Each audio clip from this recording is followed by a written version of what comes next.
बच्चों, कक्षा 11 भौतिक विज्ञान की ऑनलाइन कक्षा में आप सभी का स्वागत है। आज की इस वीडियो क्लास में हम एक नए चैप्टर के बारे में आप लोगों को पढ़ाने चल रहे हैं और वह चैप्टर है समतापी तथा रूढ़ोष्म प्रक्रम। इस चैप्टर के अंतर्गत जो आज का पहला टॉपिक है वह है समतापी प्रक्रम। समतापी प्रक्रम तो होता क्या है समतापी प्रक्रम कि जब किसी ऊष्मागतिक निकाय में कोई भौतिक परिवर्तन इस प्रकार होता है कि पूरी प्रक्रिया में निकाय का ताप स्थिर रहे, तब इस प्रक्रम को समतापी प्रक्रम कहते हैं। तब इस प्रक्रम को समतापी प्रक्रम कहते हैं।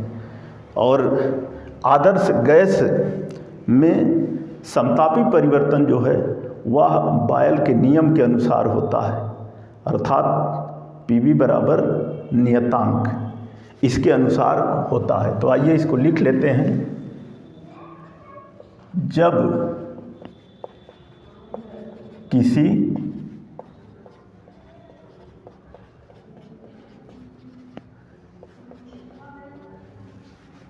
ऊष्मागतिक निकाय में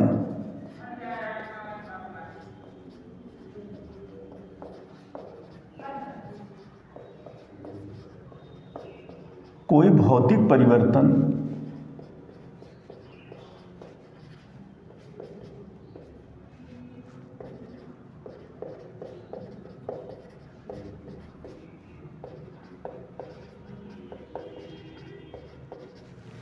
इस प्रकार होता है कि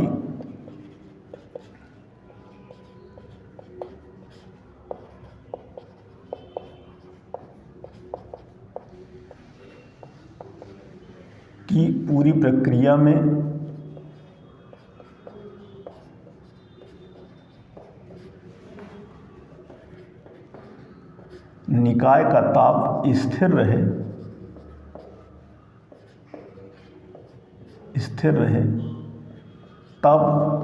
निकाय का ताप स्थिर रहे, तब इस प्रक्रम को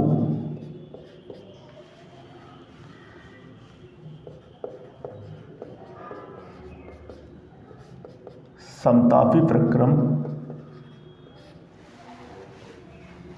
कहते हैं।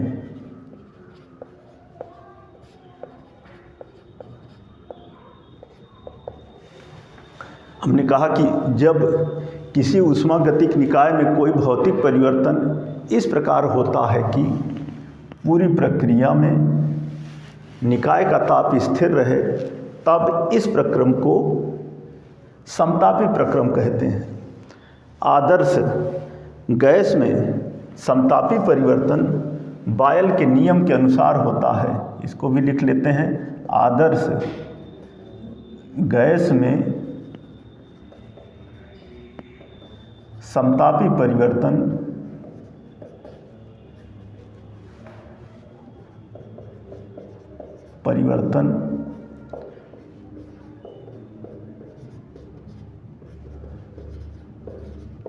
बायल के नियम पीवी बराबर नियतांक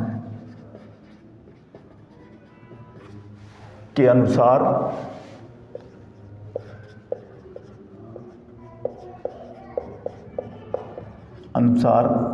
होता है।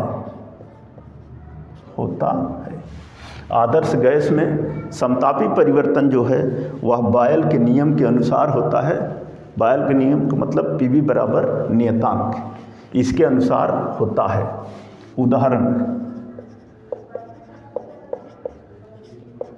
उदाहरण में नंबर 1, बर्फ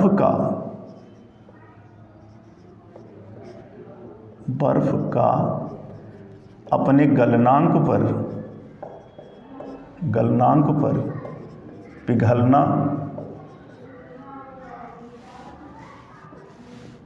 नंबर 2, जल का अपने हिमांक पर जमना। नंबर 3, जल का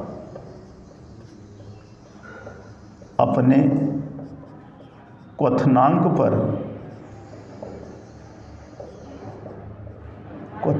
पर उबलना। तो यही है समतापी प्रक्रम। जैसे मैंने कहा कि जब किसी ऊष्मागतिक निकाय में कोई भौतिक परिवर्तन इस प्रकार होता है कि पूरी प्रक्रिया में निकाय का ताप स्थिर रहे, तब इस प्रक्रम को समतापी प्रक्रम कहते हैं। आदर्श गैस में समतापी परिवर्तन बॉयल के नियम के अनुसार होता है। उदाहरण, बर्फ का अपने गलनांक पर, यहाँ पर अपने गलनांक पर पिघलना एक उदाहरण हो गया।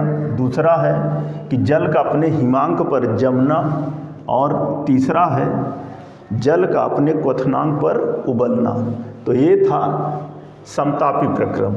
आगे इसी में रुद्धोष्म अथवा स्थिरोष्म प्रक्रम।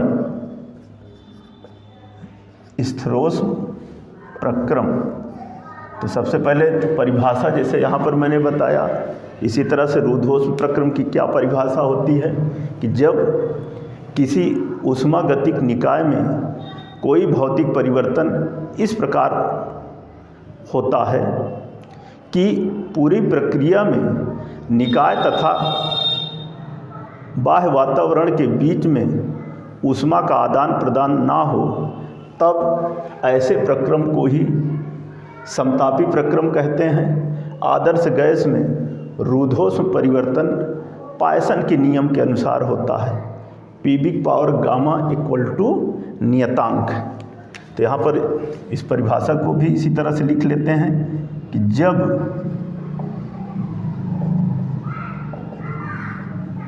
किसी ऊष्मागतिक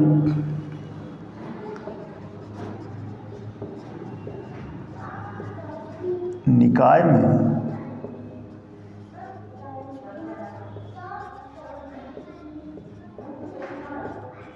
कोई भौतिक परिवर्तन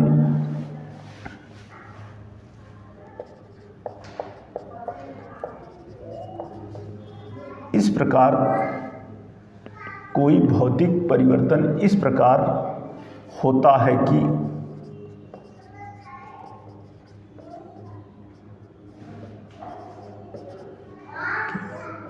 कि पूरी प्रक्रिया में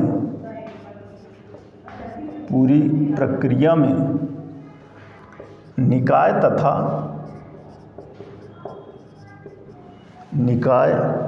तथा वातावरण के बीच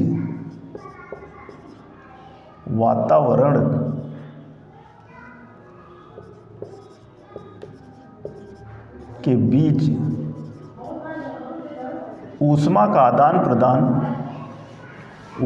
का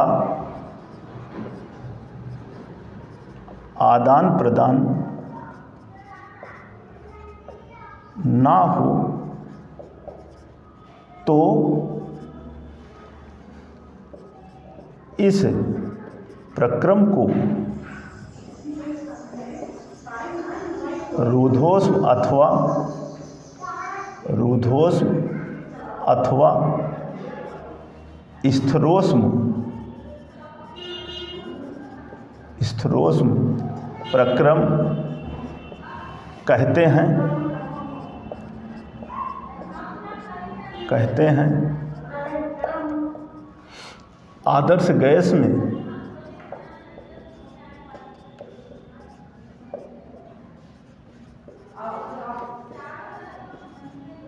रुद्धोष्म प्रक्रम आदर्श गैस में रुद्धोष्म परिवर्तन पायसन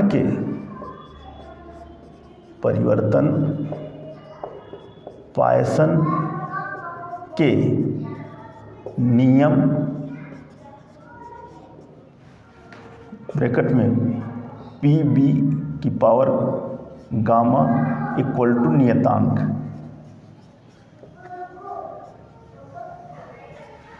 के अनुसार होता है, के अनुसार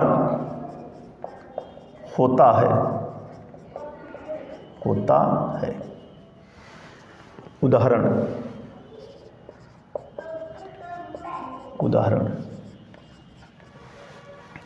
नंबर 1, साइकिल की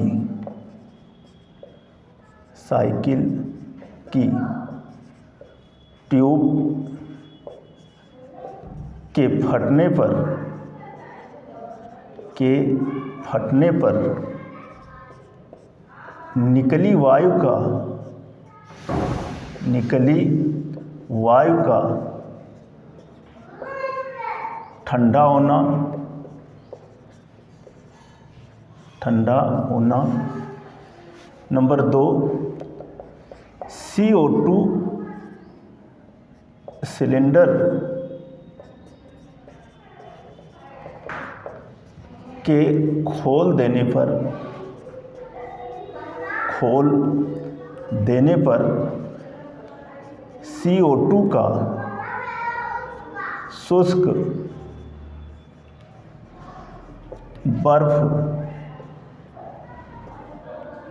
बनना या बन जाना, शुष्क बर्फ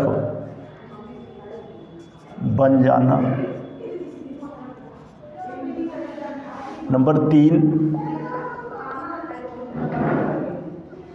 साइकिल ट्यूब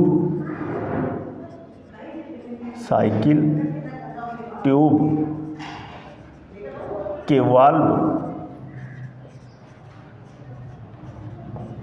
निकाल देने पर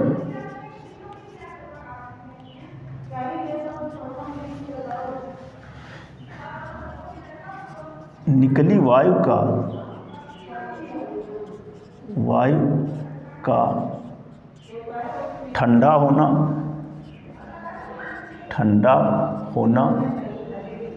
और नंबर 4, वायु में अनुदैर्ध्य तरंगों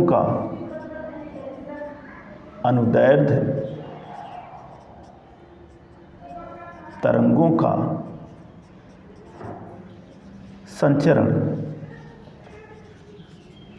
संचरण। तो ये 4 उदाहरण हैं। जैसे मैंने यहाँ पर समतापी प्रक्रम के बारे में बताया, ठीक उसी तरह से रूद्धोष्म अथवा स्थिरोष्म प्रक्रम किसे कहते हैं। तो जैसे मैंने आपके सामने लिख दिया है परिभाषा को, कि जब किसी ऊष्मागतिक निकाय में कोई भौतिक परिवर्तन इस प्रकार होता है कि पूरी प्रक्रिया में निकाय तथा वातावरण या बाह्य वातावरण, यहाँ लिख सकते हैं, निकाय तथा बाह्य वातावरण के बीच ऊष्मा का आदान प्रदान ना हो, तो इस प्रक्रम को रूद्धोष्म अथवा स्थिरोष्म प्रक्रम कहते हैं। आदर्श गैस में रूद्धोष्म परिवर्तन पायसन के नियम PB power gamma equal to नियतांक के अनुसार होता है। उदाहरण नंबर 1, साइकिल की ट्यूब के फटने पर निकली वायु का ठंडा होना। नंबर 2, CO2 सिलेंडर के खोल देने पर CO2 का शुष्क बर्फ बन जाना। नंबर 3, साइकिल ट्यूब के वाल्व निकाल देने पर निकली वायु का ठंडा होना। और नंबर 4, वायु में अनुदैर्ध्य तरंगों का संचरण। तो ये था समतापी परिवर्तन और रूद्धोष्म परिवर्तन। अब इसके आगे का जो टॉपिक है,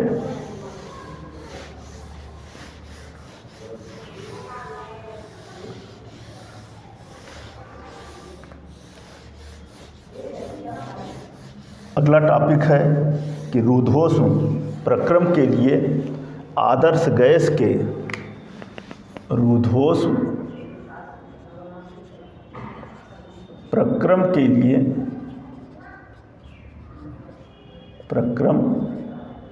के लिए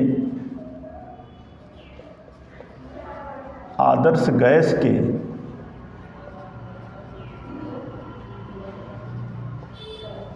परमताप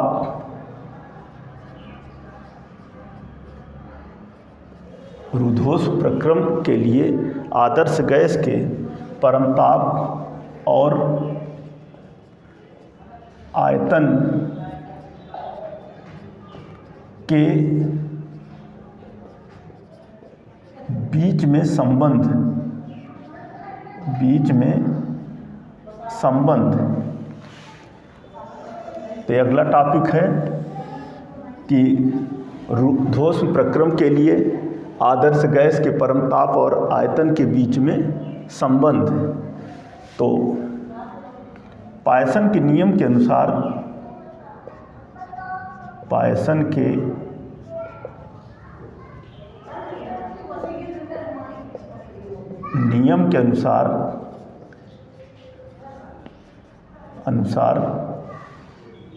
पी वी की पावर गामा इक्वल टू नियतांक समीकरण 1 मान लेते हैं। फिर आगे आदर्श गैस समीकरण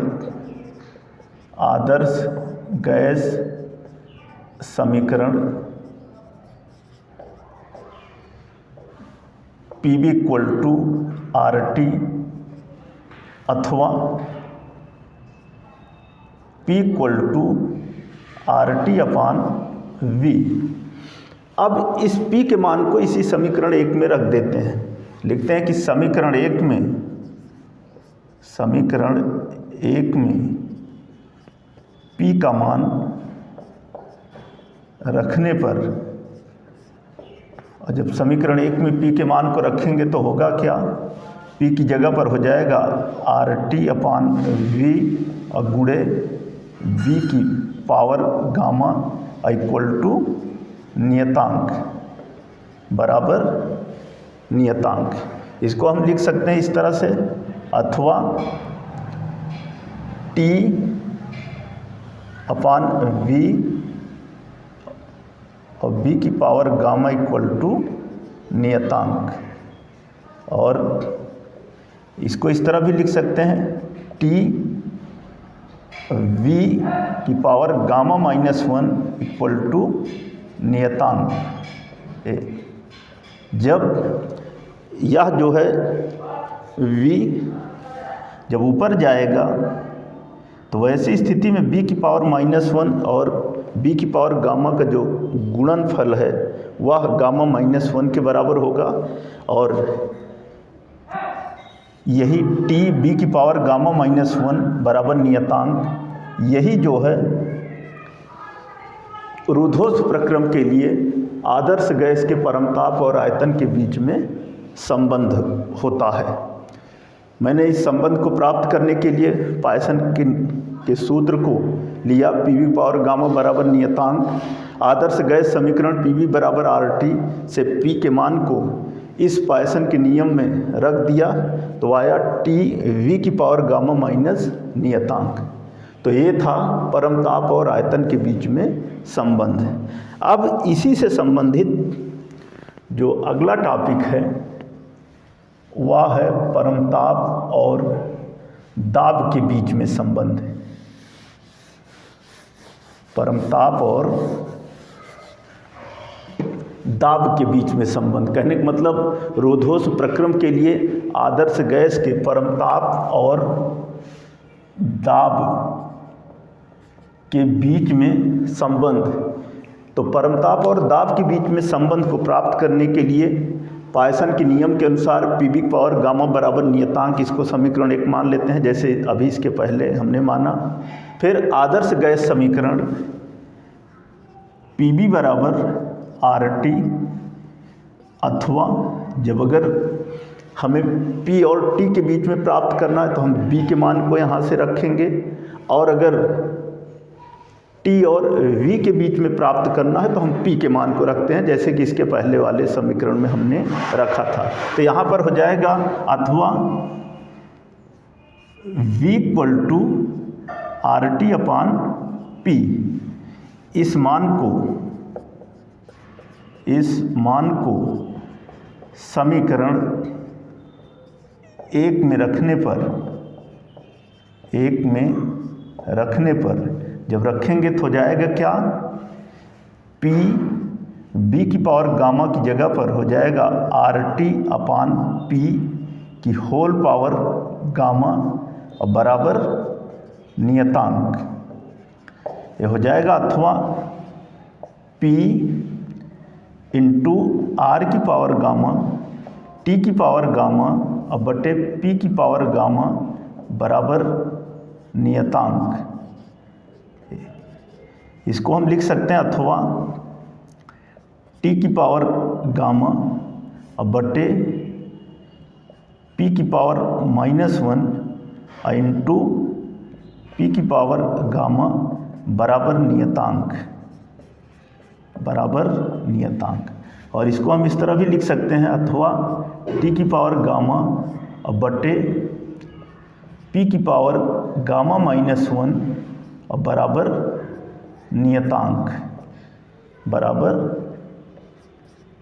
नियतांक। यही जो है जिसको कि हम समीकरण 2 मान रहे हैं, यही समीकरण 2 जो है वह रूधोष्म प्रक्रम के लिए आदर्श गैस के परमताप और दाब के बीच में संबंध होगा, जो कि प्राप्त हुआ T की पावर गामा बटे P की पावर गामा -1 बराबर नियतांक।